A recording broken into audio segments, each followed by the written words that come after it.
প্রতিটি স্মৃতি আমাদের জীবনের একটি গল্প, কিছু গল্প আনন্দের, কিছু বেদনার, কিন্তু প্রতিটি গল্পই আমাদেরকে আরও পরিণত করে এবং জীবনের প্রতি নতুন দৃষ্টিভঙ্গি দেয়। হ্যালো এভরিওয়ান, আসসালামু আলাইকুম। কেমন আছো সবাই? আলহামদুলিল্লাহ, আমি নাজমিন, তোমাদের সকলের দয়ায় ভালো আছি। তো আজকে আমার হাতে দেখতে পাচ্ছ একটি জাদুর বাক্স। সেই জাদুর বাক্সটা কি, চলো তোমাদের সাথে শেয়ার করি। তো এখানে প্রায় বহু বহু বছর আগের কিছু পয়সা আমার কাছে আছে, যেগুলো আমার জন্মেরও আগে। বুঝতেই পারছো, মানে বহু বছর আগের। আমি জানি না এটা কোন দেশের টাকা। তো আমি ভাবলাম আমার প্রিয় ভাই বোন, আন্টি আঙ্কেল সবার সাথেই শেয়ার করি।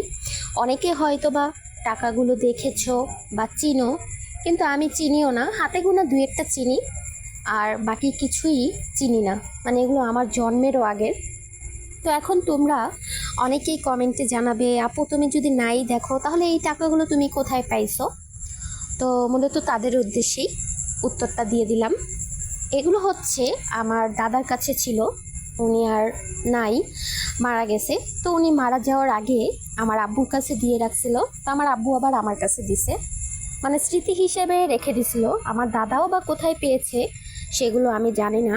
হাতে গোনা দুই একটা আছে, বাংলাদেশের, পাকিস্তানের, তারপর হচ্ছে ইন্ডিয়া, সৌদি আরব, মালয়েশিয়া, এই কয়টা আমি চিনেছি, কিন্তু বাকিগুলো আমি চিনতেই পারিনি, মানে কোন দেশের টাকা এগুলো।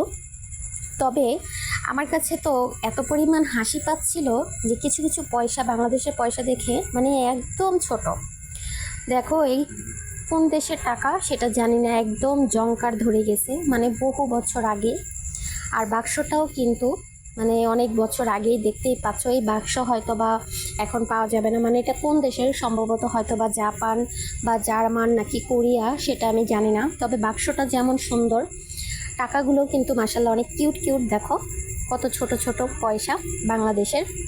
তো আমার আব্বু আবার বলছিল এগুলো দিয়ে নাকি আগে ছোটোবেলায় আইসক্রিম খাইতো। ভাবতেই অবাক লাগে, এই ছোট টাকা দিয়ে কি আইসক্রিম পাওয়া কি আজও সম্ভব? যদিও এই টাকার এখন কোনো মান নেই, তবে আসলে স্মৃতিগুলো রেখে দিলাম। কেমন লাগলো জানাবে।